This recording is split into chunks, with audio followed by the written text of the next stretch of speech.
Sri Lanka is known as the Pearl of the Orient, and this is the first time I'm visiting the country.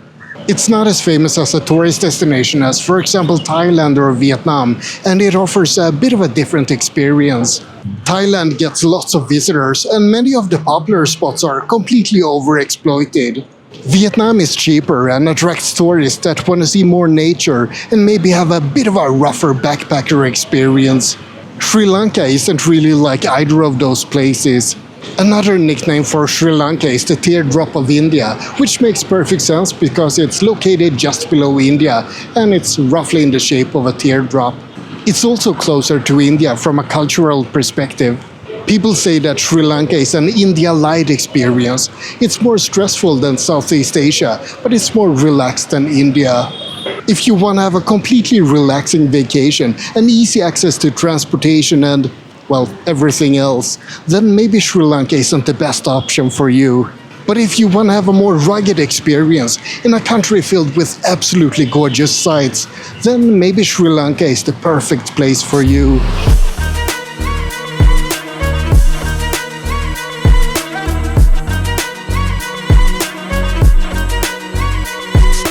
If you're planning a trip to Sri Lanka, you need to think about when to go.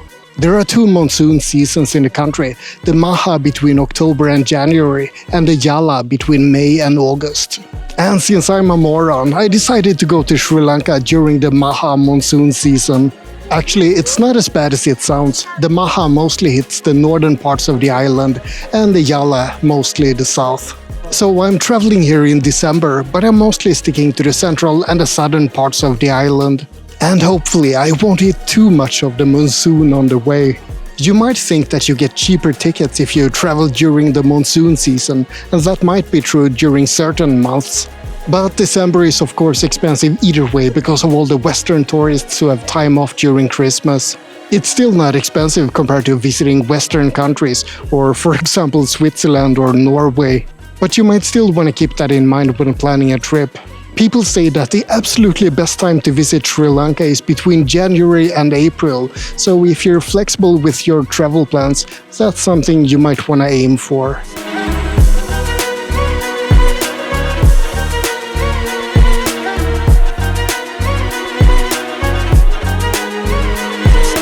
So you want to visit Sri Lanka and you've decided when to go. Let's talk about some preparations for your trip. Make sure you apply for an e-visa. Some countries have visa on arrival, but it costs $75 if you get one when you land, as opposed to $50 if you get one online in advance. Then you also need to fill in an arrival card online, and you can do that 1 week in advance before you land. There might be other visa requirements for your country in particular, so make sure you check the official web pages. Cash is another thing to think about. Sri Lanka uses rupees, but you might have a hard time getting hold of some in advance. Sri Lanka's economy has had a bit of a crisis these last 5 years, so your best bet is to simply get some cash from an ATM once you land. Get lower denominations if you can, and if you only get 5,000 rupee bills, try to get change whenever you can. How much money should you get? Well, that depends on you, doesn't it? But I wouldn't feel comfortable walking around with more than a couple of $100s at most. Maybe 100,000 Sri Lankan rupees or up to 150,000. That's still quite a large sum here, so keep that in mind. Other things you need to think about include vaccinations. Are you vaccinated against hepatitis, for example? And do you have mosquito repellent? Sri Lanka is a tropical country and there are some diseases here. Dengue fever can spread via mosquitoes, for example. Oh, and do you have the right clothes packed? You might want some reasonably concealing clothing because it could get chilly up in the mountains, and you also want to be able to cover up at religious sites. The clothing style here is a bit conservative, so maybe leave your string bikinis and your speedos at home, even if you're going to the beach. Oh, and speaking of bikinis and beachwear, only wear those at the beach. It's frowned upon to walk around in beachwear in public.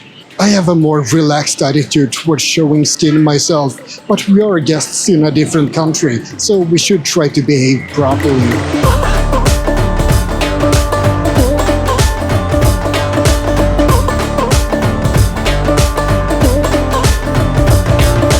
Now let's talk about public transportation, or rather, let's not talk about it. You can get around by bus, but it's a little bit tricky for a visitor, so I'm taking a lot of taxis and tuk-tuks instead. It's quick and convenient, and the prices are pretty affordable for a Western tourist. My first thought was to arrange all the drivers and transfers in advance, but after looking around a bit, I decided against it. There are way too many hustlers trying to push their services online, and it's really difficult to tell who's good and who's not. So instead, I'm just arranging transport locally, either by asking drivers directly or by asking my accommodation to help out. The only exception to that is train bookings. I'm taking the Scenic route from Kandy to Yala, and it's definitely a good idea to pre-book that one. And it's definitely worth making that trip.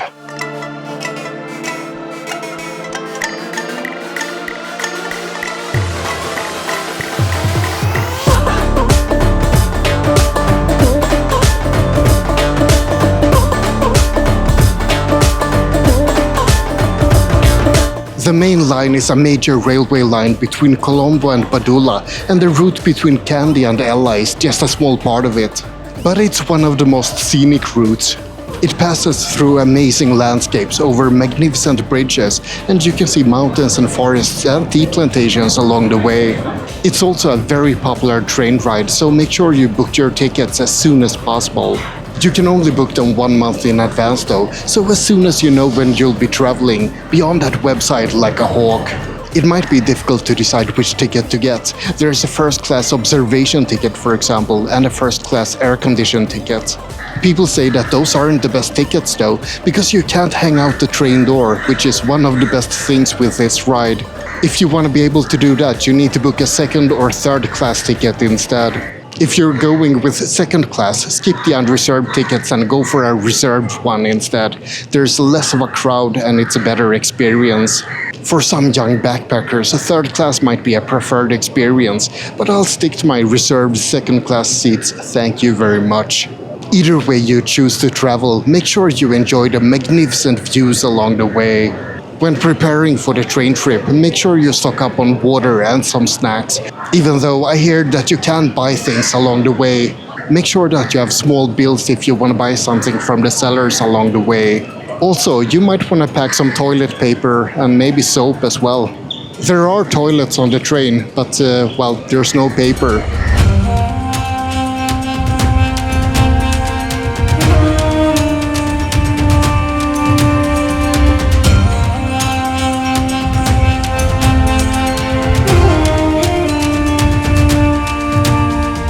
There's a lot to see in Sri Lanka, and historical temples is a must-see. The area around Dambulla, Kandy and Sigiriya is called the Cultural Triangle, and you really should visit some of these places. In Dambulla, you can see the cave temple complex, which is more than 2,200 years old. But be prepared, there's a lot of stairs getting there.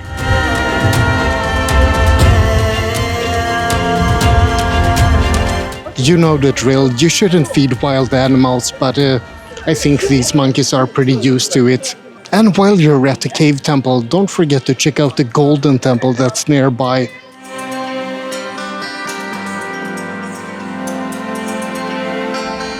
Pidurangala is a cave temple 20 kilometers from Dambulla, but in reality most people come here for the view. Well, not the view here, but the view from the top, where you can look out over Sigiriya, the Lion Rock.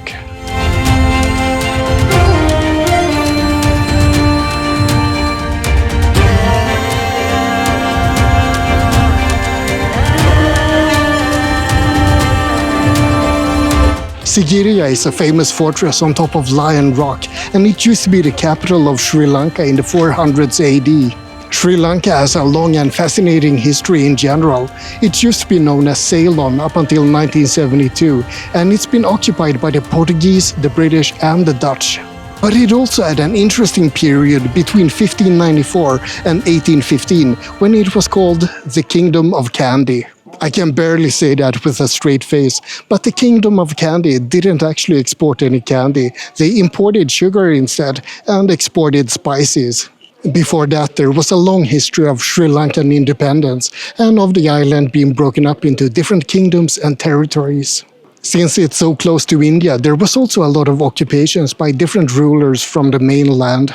The Chola Empire conquered Sri Lanka at one point, for example, but they didn't call it Sri Lanka or even Ceylon. It's been called Taprobana, Ceylon, Lanka, and tons of other names. The name Sri Lanka didn't become official until 1972. Lanka was supposedly the first name ever given to the island. It was mentioned in the Ramayana, and it simply means island. The first part, Sri, is a Sanskrit honorific that means wealthy or prosperous. So the name Sri Lanka means the prosperous island. It's a long way to the top of Lion Rock, but I think it's going to be worth it. I hope. It doesn't really look all that much like a lion, does it? It's always like that, isn't it? You know, Dolphin Rock, Elephant Rock. It's always a vague shape that you can almost guess is some kind of animal. When you get partway up the rock, there's going to be a huge line to get further up. Bring some snacks so you can wait until the line thins out a bit. There's drinking water and toilets and lots of curious monkeys and dogs, so you'll have plenty of stuff to do while you wait. But the view from the top really makes it worth it.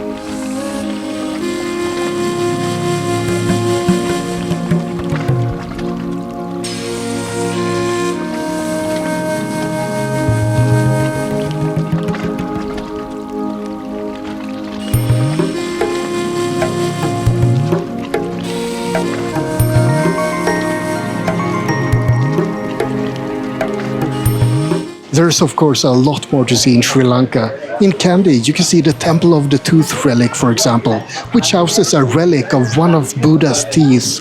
And if you visit it, make sure you visit during one of the ceremonies. This one that's starting right now is at 6:30 p.m.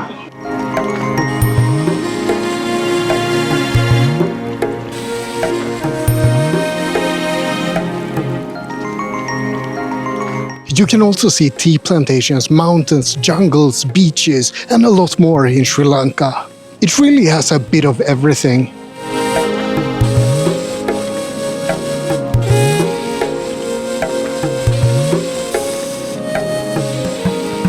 Sripada is a holy mountain called Adam's Peak, where Buddha apparently left a footprint at the top. It's a little bit too far off for me, so I'm just hiking Little Adam's Peak instead, close to the town of Ella. It's a mountain that looks similar to Adam's Peak, but it's much smaller.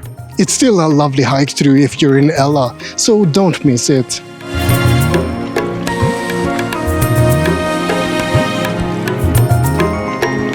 Something you also need to see in Ella is the famous Nine Arches Bridge.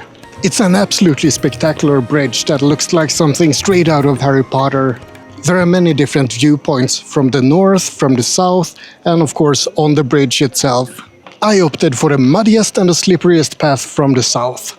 Aside from the bridge itself, the main attraction is to see a train pass on it as well, and that happens, I think, 10 times per day. The question now is, can I be bothered to wait 25 minutes for the train to arrive, or will I go back to town for a beer? I guess we'll see. If you see any shots of the train passing, then you know the answer. And if you don't, well, then you know the answer as well.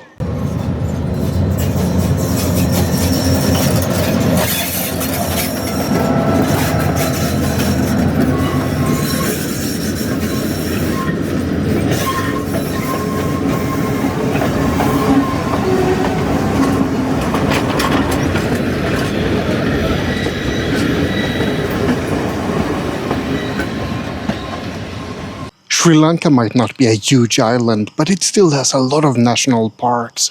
I had a really hard time choosing between Unawatuna National Park and Yala National Park. Unawatuna is perfect for spotting elephants, but at Yala you might see leopards. And cats are better than elephants, so I had to go with Yala. My safari trip is a bit insane because I'm combining it with a transfer from Ella to Unawatuna. If you do like I do, it won't be super cheap, but you'll save a full travel day, so I thought it was worth it. Even though I did have to get up at 3:30 in the morning.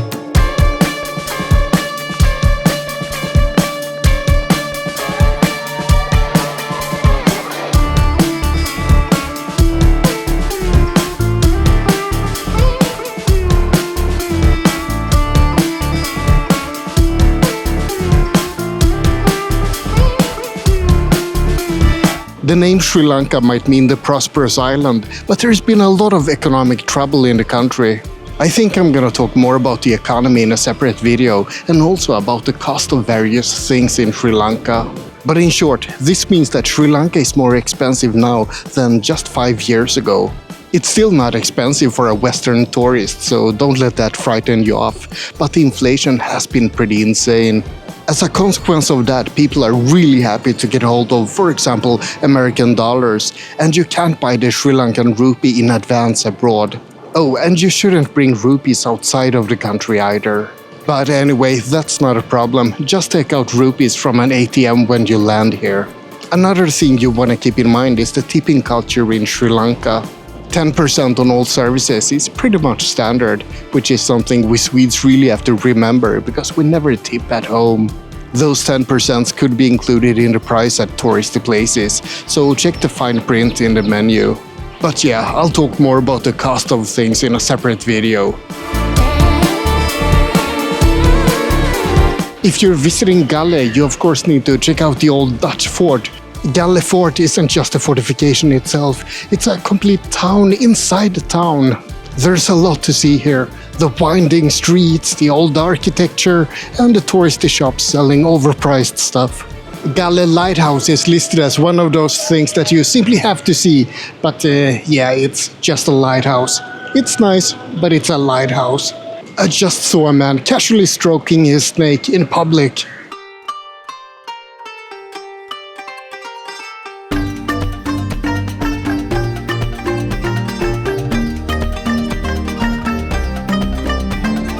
I've talked a lot about practical things, but let's talk about how to behave in Sri Lanka. Try to not show affection or emotions in public. Don't lose your temper when haggling, for example. Something I failed when I haggled for a tuk-tuk in Ella. It's just not part of the culture to yell at people or to snuggle in public. Also, make sure you respect the Buddha statues and images.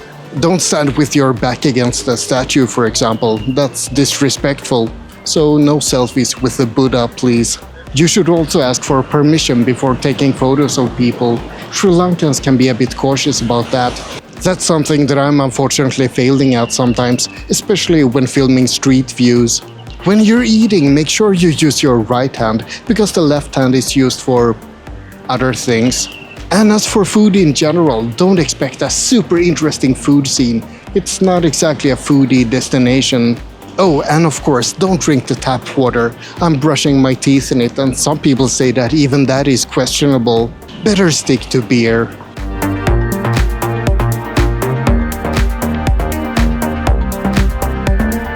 I mentioned that Sri Lanka is like an India light, and that's apparently noticeable in one way in particular. Now, I'm not a woman, believe it or not, so I don't know what it's like to be a solo female traveler here. But I hear from people online that there's a lot of harassment, not physical harassment, but a lot of aggressive comments. People give quote-unquote compliments, and they ask women if they're single and where their husbands are, and they can apparently be quite persistent. On the other hand, I have seen a few solo female travelers here, and they seem to be doing just fine. Just for your own sake, you might want to say that you're traveling with your husband or a boyfriend. Don't say that you're single. Sri Lanka isn't as bad as, for example, Egypt or some other countries, but better safe than sorry. And speaking of safety concerns, always be on the lookout for scammers when you're traveling. Sri Lanka is a pretty safe country, so you don't have to worry about getting mugged, but you can still get scammed. There are some obvious ones, like getting overcharged for a tuk-tuk or a taxi, or getting pickpocketed, especially at crowded touristy places. And then you have unofficial guides, people asking for fees for strange things, and lots of other minor scams. It's all pretty common stuff, really, so just keep your eyes open and be a little bit wary. And I'm sorry to say this, but 99% of people who approach you in Sri Lanka will be extremely friendly at first and say that they're not after any money at all, until they suddenly are. And the other 1%, well, that was a police officer in Kandy who was wondering what I was filming for. But overall, you really don't have to worry too much about your safety in Sri Lanka.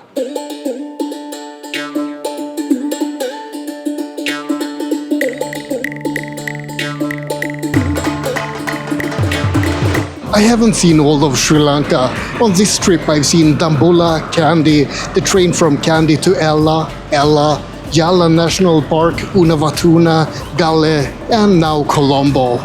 I liked Ella best on this trip and the train to Ella, and my least favorite place was Kandy. I thought I was gonna like Unawatuna more, but it's pretty much overrun by Russians. And I thought that I'd be miserable in Colombo, but I'm actually not.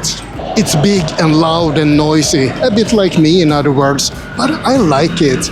I wouldn't spend a full week here though, but a day or two is perfectly fine. I mentioned before that 99% of Sri Lankans who approach you want to get money, but that's actually not true. Make that 98%. I just had a lovely chat here by the beach with a man named Probat who just wanted to practice his English. No strings attached. And that's about it. That was a bunch of things you should know before you visit Sri Lanka. I hope you found it interesting. Like and subscribe, but most importantly, have a great day.